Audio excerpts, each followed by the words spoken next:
নিশ্চয়ই ভালো আছো। আমন্ত্রণ জানাচ্ছি আজকের ফিজিক্স ক্লাসে।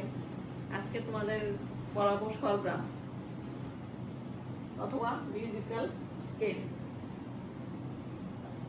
স্বরগ্রাম সম্বন্ধে আমাদের সবারই কিছু না কিছু জানা আছে। যেমন মনে করো আমরা যদি এটা বলি সা রে গা মা পা ধা নি সা, এই মোট কথা এই 8টা সুরকে বলা হয় স্বরগ্রাম। সঙ্গীতের ক্ষেত্রে দেখা যায় যে মনে করো 2 বা ততোধিক কম্পাঙ্কের অথবা তীক্ষ্ণতার অনুপাত যদি একটি সরল গুণিতক পূর্ণ সংখ্যার সমান হয়, তাহলে সেই সুরগুলো আমাদের শ্রুতিমধুর লাগে। এর উপর ভিত্তি করেই স্বরগ্রামগুলি তৈরি করা হয়েছে। তাই স্বরগ্রাম বলতে আমরা বুঝি কয়েকটি নির্দিষ্ট কম্পাঙ্কের অথবা নির্দিষ্ট তীক্ষ্ণতার কয়েকটি সুরকে বুঝি। যে কোনো একটি সুর অথবা এবং তার অষ্টক এবং এর মধ্যে আরো কয়েকটি সুরকে সাজিয়ে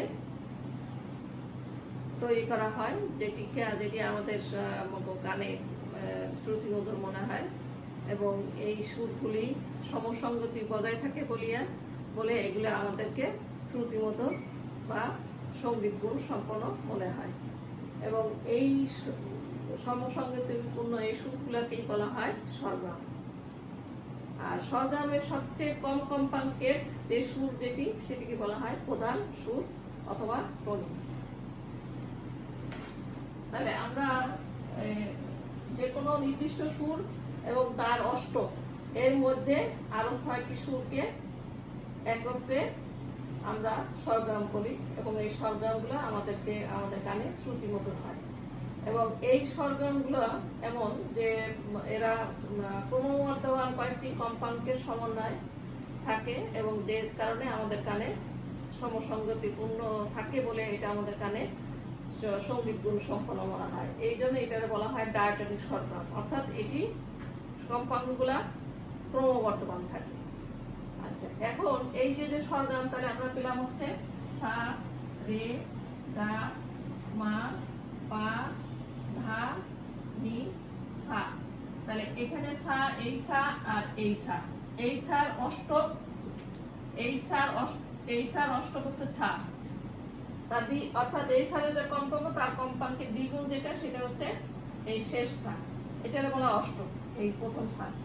এর ভিতরে 1 2 3 4 5 6 এই 6টা সুর একত্রেই বলা হয়, যেটি আমাদের সঙ্গীত গুণ সম্পন্ন মনে হয়।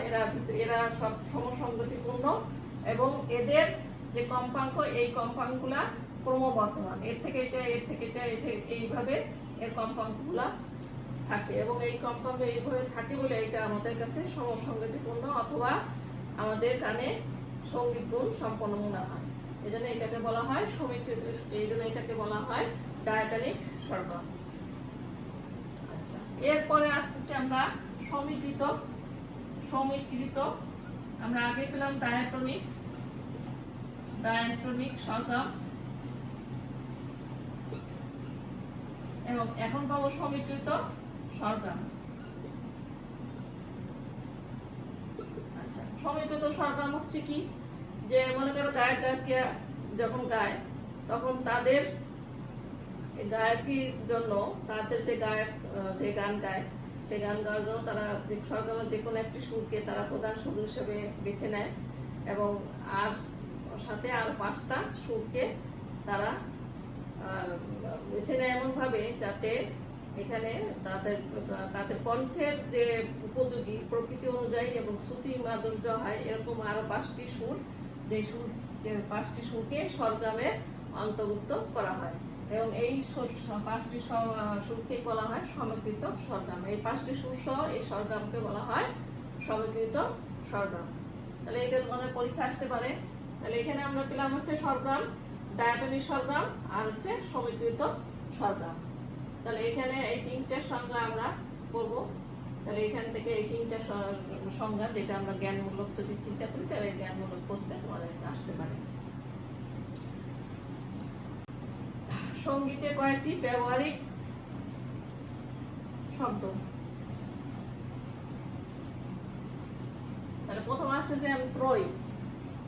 সঙ্গীতে ত্রয়ী কাকে বলে সেটা আমরা এখন দেখব। তিনটি শব্দের কম্পাঙ্কের অনুপাত যদি 4:5:6 হয়, তিনটি কম্পাঙ্কের অনুপাত 4:5:6 যদি হয়, তাহলে এদের দ্বারা যে সুর উৎপন্ন হয় সেটি হয় মিলিত সুর সঙ্গীত গুণ সম্পন্ন হয়। এরকম সমন্বয়কে বলা হয় ত্রয়ী। অর্থাৎ তিনটি শব্দের কম্পাঙ্কের অনুপাত যদি 4:5:6 হয়, তাহলে এদের সুমধুর সুর উৎপন্ন হয় বা শব্দের উৎপন্ন হয়। এরূপ সমন্বয়কে বলা হয় ত্রয়ী। এরপর আসছে স্বরসংগতি। স্বরসংগতি কাকে বলে? স্বরসংগতি হচ্ছে ত্রয়ীর যে নিম্ন কম্পাঙ্কে যেটি থাকবে তার অষ্টক এরকম একটা অতিরিক্ত শব্দ বা সুর এর সাথে মিলিত থাকে এবং এর ফলে সুমধুর সুরের উৎপন্ন হয় এবং এর সঙ্গীত এরকম সমন্বয়কে বলা হয় স্বরসংগতি। সেটা কিরকম? এটা 4:5:6:8 হয়। তাহলে এখানে আমরা যেটা বলতেছি যে এইখানে যে ত্রয়ীর যে তিনটি শব্দের কম্পাঙ্কের অনুপাত 4:5:6 আর এটা হতে হবে 4:5:6 এবং এটার সাথে আরেকটা সুর এখানে মিলিত হবে। সেটা হচ্ছে কি, এই যে নিম্ন কম্পাঙ্কের যেটা থাকবে তার অষ্টক করতে হবে, তাহলে 4×8। তাহলে এরকম যদি হয়, এরা মিলিত হয়ে একটি সুমধুর সুরের উৎপাদন করে এবং সঙ্গীতে এরকম সমন্বয়কে বলা হয় স্বর সংগতি। আচ্ছা, এরপর আছে সমতা।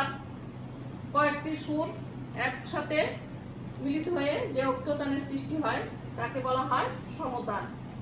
এরপর আছে সহজ মাধুর্য অথবা মেলোডি। কতগুলো শব্দ যদি একের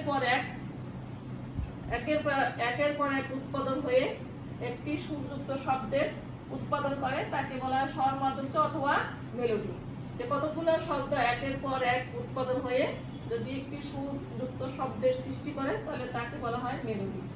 এরপর আসছে সোলো। যদি একটি মাত্র বাদ্য বাজালে যে সুরের সৃষ্টি হয় তাকে বলা হয় সোলো। আর অর্কেস্ট্রা হচ্ছে অনেকগুলো বাদ্যযন্ত্র একসাথে বাজিয়ে মেলোডি হতে পারে অথবা সোলো হতে পারে, অথবা উভয় যদি একসাথে হয় তাহলে তাকে বলা হয় অর্কেস্ট্রা। সঙ্গীতের ক্ষেত্রে যে বাদ্যযন্ত্রগুলি থাকে সেগুলোর ক্ষেত্রে অবশ্যই পদার্থবিজ্ঞানের কোনো না কোনো তত্ত্ব দ্বারা বিশ্লেষণ করা হয়। যেমন মনে করো ভায়োলিন, গিটার, পিয়ানো, এই সমস্ত যন্ত্রে যে তার থাকে সেই তারের কম্পনের ফলে সুর সৃষ্টি করা হয়। এরপরে মনে করো পানির ভিতরে যে কম্পন সৃষ্টি করে জল তরঙ্গ সৃষ্টি করতে পারে। আবার ঢোলের যে পর্দার উপর কম্পন সৃষ্টি করে এখানে সুর সৃষ্টি করা যায়। তাহলে এখানে বাদ্যযন্ত্র বলতে যত বাদ্যযন্ত্রই আজ থাকুক না কেন, সব বাদ্যযন্ত্রই পদার্থবিজ্ঞানের কোনো না কোনো তত্ত্বের উপর ভিত্তি করে তৈরি করা হয়। তাহলে আমরা দেখলাম যে বাদ্যযন্ত্র বা সঙ্গীত গুণ বিশ্লেষণে পদার্থবিজ্ঞানের অবদানটা আমরা দেখলাম। আচ্ছা, এরপর আসছে নয়েজ অথবা সঙ্গীত গুণ।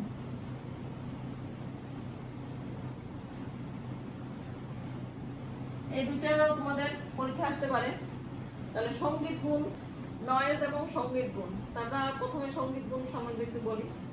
প্রথমে আমরা যে কথা বলি, যে সমস্ত অর্থ কথাবার্তা যে বলা হয় সেগুলি অনেকগুলো কম্পাঙ্কের সমন্বয়ে তৈরি। এখন এই কম্পাঙ্কগুলো যদি পরস্পরের সরল গুণিতক হয় তাদের দ্বারা যে শব্দ উৎপন্ন হবে সেটি হচ্ছে সঙ্গীত গুণ সম্পন্ন। আর যেগুলি এই কম্পাঙ্কগুলো যদি পরস্পরের সম্পর্কবিহীন থাকে তাহলে সেদের দ্বারা যে শব্দ উৎপন্ন তাদের দ্বারা যে শব্দ উৎপন্ন হয় তাকে বলা হয় নয়েজ অথবা গোলমাল। তাহলে দুইটা জিনিস আমরা শিখলাম, একটা হচ্ছে নয়েজ আর একটা হচ্ছে সঙ্গীত গুণ। এই দুটোও তোমাদের পরীক্ষা আসতে পারে, তোমরা এইভাবে অ্যান্সার করবো। আচ্ছা, আর এই যে নয়েজ বা শব্দ দূষণ, আমরা তো শব্দ দূষণ সম্বন্ধে জানি যে যেটি আমাদের শরীরে নানান রকম রোগ ব্যাধি, যেমন হাইপারটেনশন, হৃদরোগ, এছাড়া মানুষের শ্রবণ শক্তিও নষ্ট করে দেয়। যার জন্য শব্দ দূষণ যতটা সম্ভব যাতে আমাদের যে পারিবারিক জীবন অথবা সামাজিক জীবন বা যে কোনোভাবেই হোক আমরা গোলমাল অথবা শব্দ দূষণ আমরা যাতে পরিহার করি। যেমন মনে করো যানবাহনের শব্দ আমাদেরকে শ্রবণ শক্তি নষ্ট করে দেয়। এরপরে মনে করো নির্মাণ কাজ যেখানে অনেক শব্দ হয়, অথবা যে মিল কারখানা, এই সমস্ত জায়গায় যে অতিরিক্ত শব্দ, যে শব্দগুলো মানুষের মনে মনে অনেক প্রভাব ফেলে। এছাড়া তো বিভিন্ন রকম অসুস্থতা দেখা যায়। সুতরাং এগুলা থেকে আমরা যাতে দূরে থাকতে পারি সেই ব্যবস্থাই আমরা করব। তারের কম্পন অথবা ভাইব্রেশন অফ স্ট্রিং। পদার্থবিজ্ঞানে স্ট্রিং অথবা তার কাকে বলে, এরকম যদি পরীক্ষা আসে তো তখন আমরা দেখি যে এটা কাকে বলে। এইখানে যে কোনো উপাদানে হইতে পারে, এটি যে কোনো উপাদানে হইতে পারে, কিন্তু সুষম প্রস্থচ্ছেদের হতে হবে এবং এটি নমনীয় অংশ যার দৈর্ঘ্যের চেয়ে প্রস্থ অনেক কম। তাহলে আমরা এখানে এইখানে যে কোনো একটা তার আর কি, তাহলে এইখানে আমরা তারটা আমরা রাখতেছি। তাহলে স্ট্রিং অথবা তার কাকে বলে তা আমরা কিভাবে বলবো? এটি যে কোনো উপাদানের হতে পারে এবং সুষম প্রস্থচ্ছেদের, সব দিক দিয়ে সমান হতে পারে, সুষম প্রস্থচ্ছেদের নমনীয় অংশ যার দৈর্ঘ্যের চেয়ে প্রস্থ খুবই কম, তাকেই বলা হয় স্ট্রিং অথবা তার। এখন এই তারকে যদি আমরা ভিজা ফেলের কাপড় দিয়ে ঘষি, তাহলে এখানে অনুদৈর্ঘ্য তরঙ্গের সৃষ্টি হবে। এই তারে কিভাবে অনুদৈর্ঘ্য তরঙ্গ সৃষ্টি হয় এবং কিভাবে অনুপ্রস্থ অথবা আত্তরঙ্গ কিভাবে তৈরি হয় সেটা আমরা একটু দেখব। তাহলে আমরা যদি একটা পরীক্ষার মাধ্যমে দেখি তাহলে তোমাদেরকে বুঝাইতে সহজ হবে। মনে করি এরকম একটা তার, এই তারটাকে যদি তুমি একটা ভিজা ফেলানো কাপড় দিয়ে তার দৈর্ঘ্য বরাবর ঘষা যায়, তাহলে সেক্ষেত্রে অনুদৈর্ঘ্য তরঙ্গের সৃষ্টি হবে। আচ্ছা, আর অনুপ্রস্থ তরঙ্গ কিভাবে তৈরি হয়? এরকম একটি তার দুই পাশে এভাবে টান আছে, ঠিক মাঝখানে তার দৈর্ঘ্যের সাথে লম্বভাবে এটা টেনে ছেড়ে দিলে এখানে অনুপ্রস্থ তরঙ্গের অথবা আট তরঙ্গের সৃষ্টি হবে। এখন এই যে আট তরঙ্গের যে সৃষ্টি হচ্ছে, সেখানে এখানে এই তারটা, এই আট তরঙ্গ এটা এখান থেকে টেনে, মানে এর দৈর্ঘ্যের সাথে লম্বভাবে টেনে ছেড়ে দেওয়ার ফলে এই তারটা বিভিন্ন ভাবে কম্পিত হবে। এইভাবে কম্পিত হতে পারে, এইভাবে কম্পিত হতে, এইভাবে, অর্থাৎ এই কম্পনের ফলে এখানে স্থির তরঙ্গের সৃষ্টি হয়েছে। এখন এই স্থির তরঙ্গ বিভিন্ন ভাবে কম্পনের ফলে স্থির তরঙ্গ এক এক সময় এক এক রকম হচ্ছে।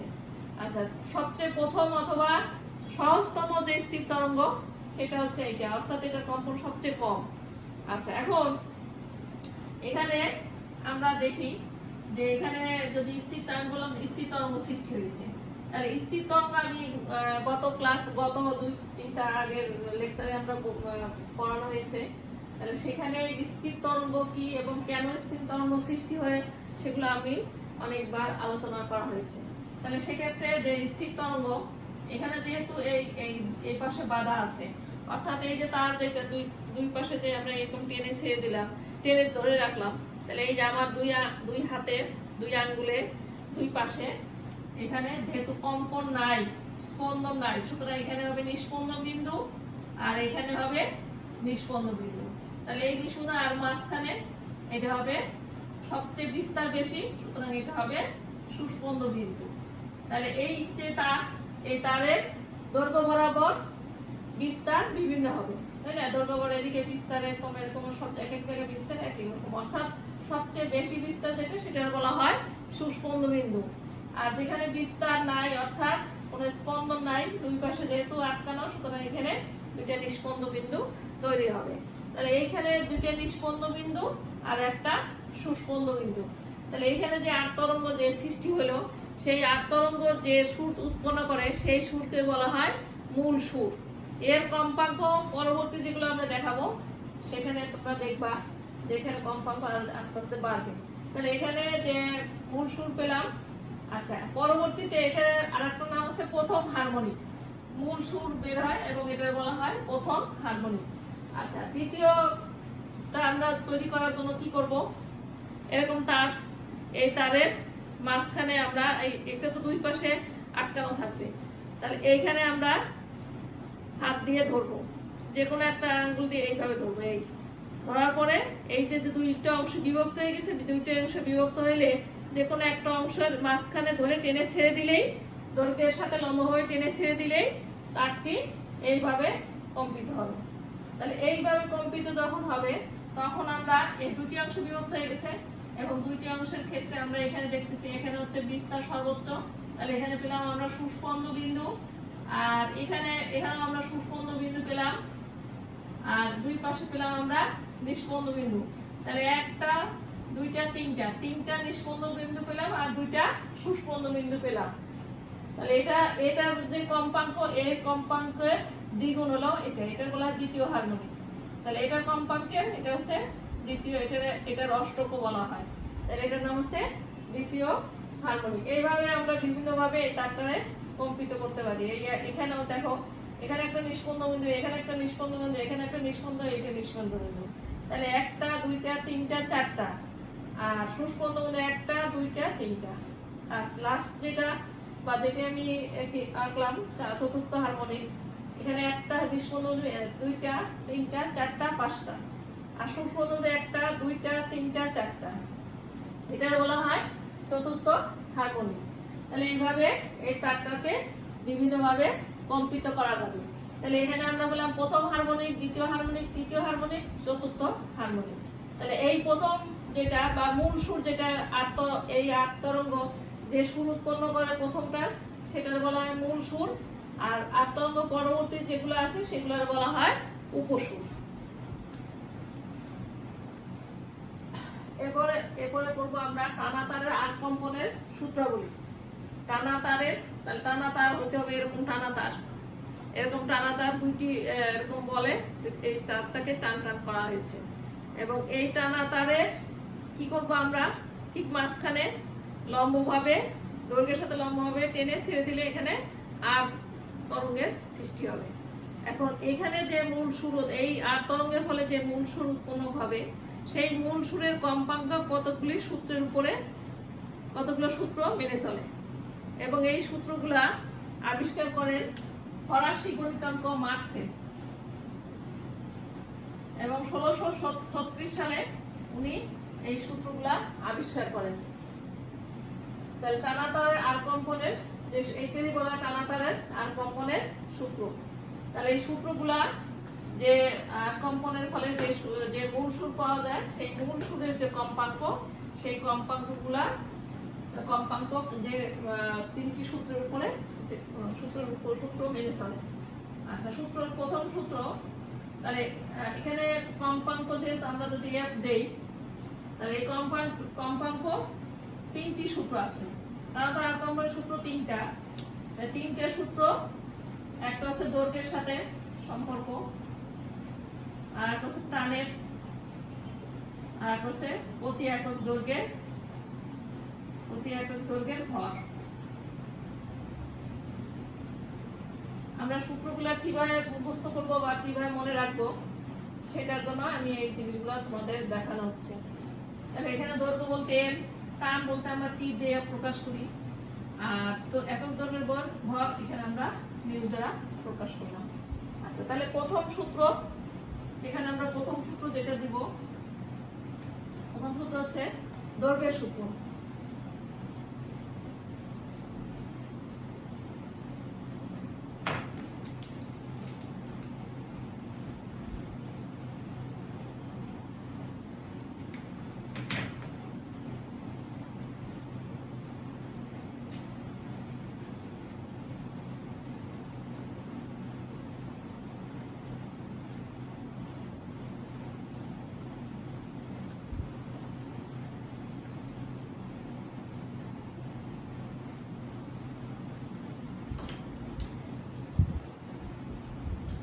প্রথমটা হচ্ছে দৈর্ঘ্যের সূত্র। কোন কম্পমান তারের টান, এই যে তারতে কোন কম্পমান তারের টান এবং প্রতি একক দৈর্ঘ্য ভর স্থির থাকলে তারের কম্পাঙ্ক ওই তারের দৈর্ঘ্যের বর্গমূলের সমানুপাতিক বা স্থানুপাতিক। তাহলে এখানে যদি কম্পমান তারের টান হচ্ছে টি এবং প্রতি একক দৈর্ঘ্যের ভর মিউ, তাহলে সেক্ষেত্রে তারের কম্পাঙ্ক দৈর্ঘ্যের ব্যস্তানুপাতিক। তাহলে এখানে স্থির থাকতেছে টি এবং মিউ স্থির। আচ্ছা, দ্বিতীয় সূত্র, এটা হচ্ছে প্রথম, এরপর দ্বিতীয় সূত্র, এটা হচ্ছে টানের সূত্র।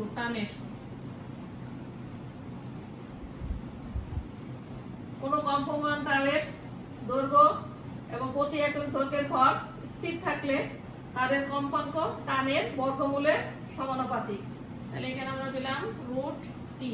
তাহলে এখানে স্থির থাকে এল এবং মিউ। আচ্ছা, তৃতীয় সূত্র ভরের সূত্র। তৃতীয় সূত্রের নাম ভরের সূত্র। অনেক সময় তোমাদের পরীক্ষা আসতে পারে তারে আর কম্পনের সূত্রের দৈর্ঘ্যের সূত্রটি বিবৃত করো, তখন তোমাদের এইগুলা তোমাদের ধরতে গেলে মোটামুটি মনেই রাখতে হবে। তাহলে সেক্ষেত্রে কোনো কম্পমান তারের দৈর্ঘ্য এবং টান স্থির থাকলে তারের কম্পাঙ্ক তারের প্রতি একক দৈর্ঘ্যের ভরের বর্গমূলের ব্যস্তানুপাতিক। তাহলে আমরা এখানে লিখতে পারবো 1/μ²। তাহলে এই যে তিনটা সূত্র আমরা পেলাম, এই সূত্র তিনটিকে একত্র করে লিখলে আসে প্রপোর্শনাল 1/,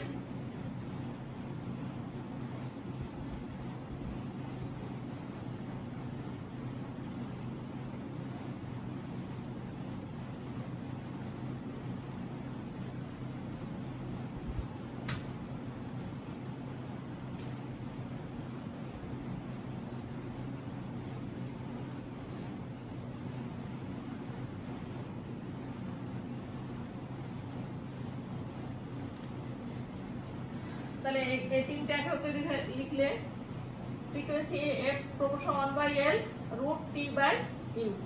এখানে সবগুলাই পরিবর্তনশীল। টি মিউ এল পরিবর্তনশীল।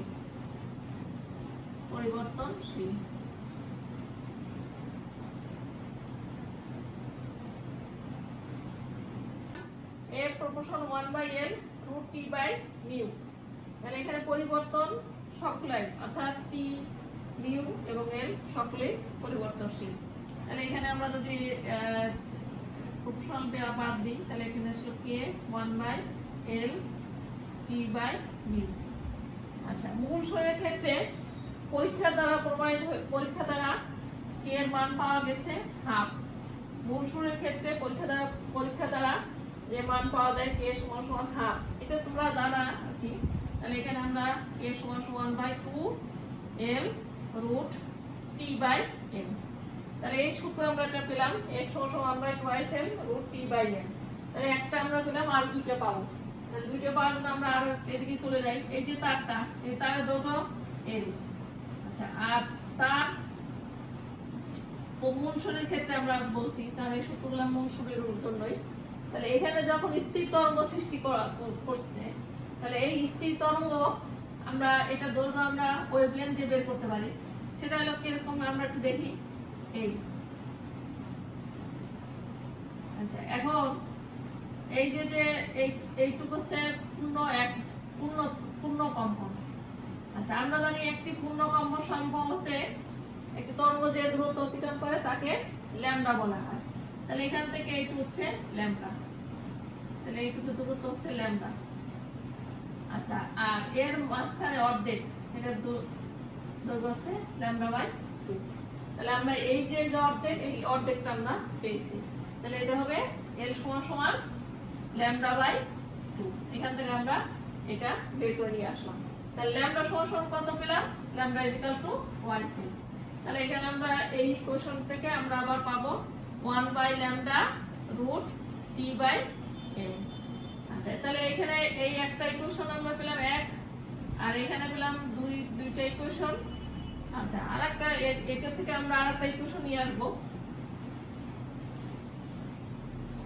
তাহলে এখানে আমরা এটার সাথে গুণ করে দিই, f λ সমান রুট টি বাই এম।